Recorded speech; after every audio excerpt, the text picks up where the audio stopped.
Hola traders, empezamos una nueva semana del 7 de marzo del 2022 y lo primero de lo que vamos a hablar es del petróleo. Acá tenemos la gráfica de los futuros del petróleo y como ven, desde diciembre que estábamos más o menos a $60, al cierre del viernes hemos tenido un aumento del 93% en 3 meses. Esto es un movimiento súper alto y súper rápido. Entonces yo me puse a pensar, ¿y qué efecto tiene un petróleo y una subida así de rápida en los mercados, por ejemplo, de acciones y en las economías? Y empecé a leer muchas cosas y muchos artículos muy interesantes que han estado saliendo por ahí. Si miramos el mercado de Estados Unidos, lo que vemos es que desde 1946 Estados Unidos ha tenido 12 recesiones. ¿Cuántas de esas creen ustedes que fueron inmediatamente después de un aumento drástico en el precio del petróleo?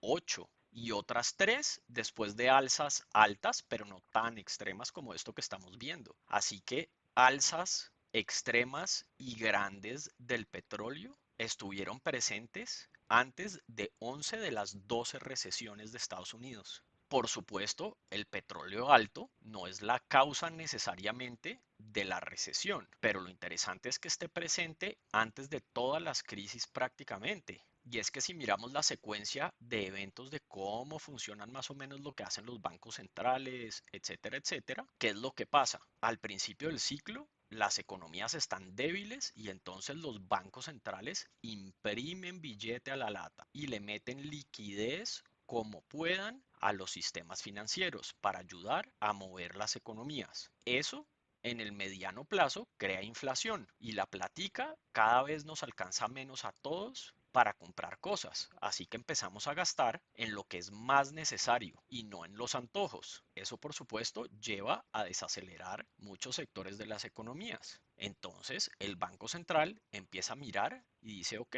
tenemos que empezar a parar este tema de la inflación, así que empieza a quitar liquidez del sistema y a subir tasas de interés para bajar esa inflación. Y eso al final, claro, desinfla la inflación, pero normalmente causa más desaceleración en la economía que nos lleva a recesiones. Y es que las alzas de tasas de interés han estado presentes en 10 de 10 recesiones desde que se lleva récord de la subida de tasas de interés en Estados Unidos. Y si miramos dónde estamos en la economía americana, ¿qué estamos viendo? El Banco Central ya ha sacado montones de liquidez, reduciendo el uso de algo que ellos llaman quantitative easing, que era financiar tesoros y otro tipo de bonos. Con los tesoros empezamos en 80 billones y ahora el Banco Central solo financia 20 billones a febrero y de otros bonos financiaban 120 billones y ahora solo 30 billones. Y en marzo eso va a bajar a cero. Así que esto ha sacado un montón de liquidez de la economía ya. Y por supuesto, ya empezaron a hablar de subir tasas de interés. Hasta hace unos días el mercado esperaba entre 7 y 8 alzas para un total más o menos de 1.75% a 2% de alza en las tasas de interés durante este año. Pero con la guerra en Rusia, el mercado ya está empezando a descontar que no van a poder subir tanto y solo está asumiendo 5 alzas. Parte de estas alzas que pueden venir en tasas de interés ya están reflejadas en el precio de los bonos. La otra cosa interesante es que la economía en Estados Unidos se estima que va a crecer en el 1.6% en el primer trimestre del 2022, pero en el último trimestre del año fue un más 7%. Así que aunque hay crecimiento, la desaceleración de ese crecimiento ya empieza a ser evidente. Así que el tema para los bancos centrales es muy complicado porque les toca balancear cómo desaceleran esa inflación con la potencial desaceleración ya de la economía. Pero bueno, ¿y qué nos dice la información histórica sobre cuánto se demoraron en llegar las recesiones después de que pararon esas alzas en las tasas de interés y el petróleo empieza a disminuir en precio? En promedio se demoraron entre 4 y 9 meses. Y como dicen, la historia nunca se repite igual, pero rima. Así que en teoría, lo que puede venir en el segundo semestre de este año puede ser complicado, pero la realidad es que todavía es muy pronto para saber qué va a pasar y cómo van a actuar los bancos centrales ahora que tenemos este conflicto armado entre Rusia y Ucrania. Si la guerra se extiende en duración, el Banco Central puede subir solo uno o dos veces las tasas. Los mercados de acciones pueden ver una acción como esa como una buena señal y podemos tener un rally muy bueno si eso llega a pasar. ¿Qué tan sostenible va a ser ese rally? No lo sabemos, pero si la inflación empieza a disminuir con la terminación de la guerra, porque hay muchas de las alzas, sobre todo en el petróleo, algunos metales y algunos granos que están siendo altamente afectados por el conflicto, porque estos dos países son productores de muchos de estos commodities, pues los mercados pueden seguir con una trayectoria alcista. Pero si la inflación no se logra controlar y el Banco Central sigue subiendo tasas contra una economía desacelerando, eventualmente una recesión puede ser inevitable. En todo caso, vamos a tener que esperar a ver qué pasa con el conflicto antes de poder ver señales más claras. Por ahora, lo único que podemos hacer es seguir nuestro proceso y mirar qué nos dicen los mercados en este momento. Así que miremos qué está pasando en los mercados ahora mismo según nuestro algoritmo Enigma. Como ustedes saben, Enigma es un algoritmo que mira relaciones intramercados entre las acciones, los bonos, los commodities y las monedas, entre otros. Y como ven, hoy tuvimos caídas muy fuertes en todos los índices americanos. Nuestro algoritmo lleva diciéndonos estamos en riesgos medios y altos desde hace tiempos y basados en la metodología que usamos, nosotros estamos fuera de los mercados en los portafolios de mediano y largo plazo. Miren qué pasó hoy. Hoy tuvimos caídas del menos 4% en el Nasdaq, del menos 3 en el S&P, del menos 2.7 en el Russell y en el Dow. Así que seguimos con el Russell mostrando fuerza relativa, pero miren lo que pasó acá también. ¿Se acuerdan que teníamos estas zonas que llevamos diciéndoles desde que sigamos ahí entre esas zonas esto va a ser un peloteo para arriba y para abajo? Hoy finalmente tenemos nuestro primer cierre por debajo de esa zona. Ahora tenemos que mirar qué va a pasar en los siguientes días y qué nos están diciendo nuestros algoritmos de sentimiento de mercado. Después de esas caídas de hoy, totalmente en riesgo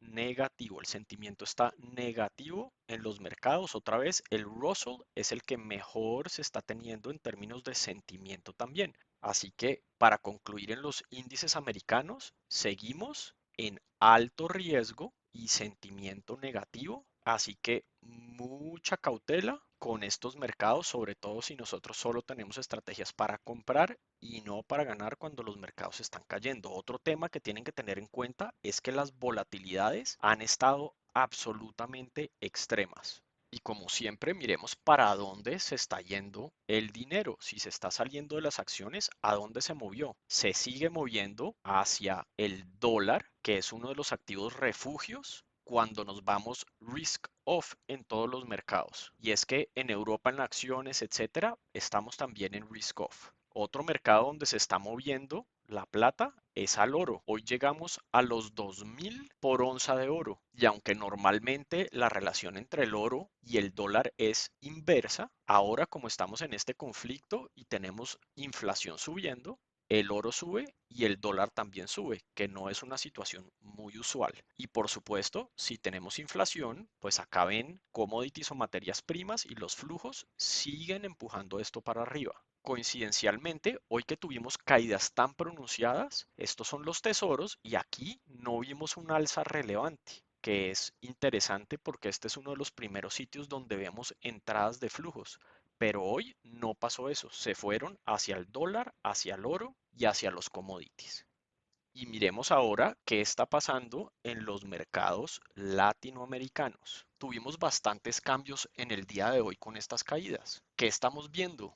Que Colombia y Perú se mantienen en bajo riesgo y hoy con las caídas tan pronunciadas en casi todos los mercados de acciones a nivel del mundo, se mantuvieron muy firmes. Por el contrario, mercados como México, que están muy atados a Estados Unidos, tuvieron una caída muy grande y como ven, igual esto ya nos estaba marcando que deberíamos estarnos saliendo del mercado mexicano desde el 1 de marzo. Así que el algoritmo Enigma acá nos ahorró toda esta caída si lo utilizamos para manejar nuestros portafolios. Argentina, Chile y Brasil también mostraron hoy deterioro por las caídas que vimos en los mercados de acciones durante el día de hoy. Así que cautela en Brasil, Chile y Argentina y por supuesto México. Y por ahora seguimos bien en Colombia y Perú.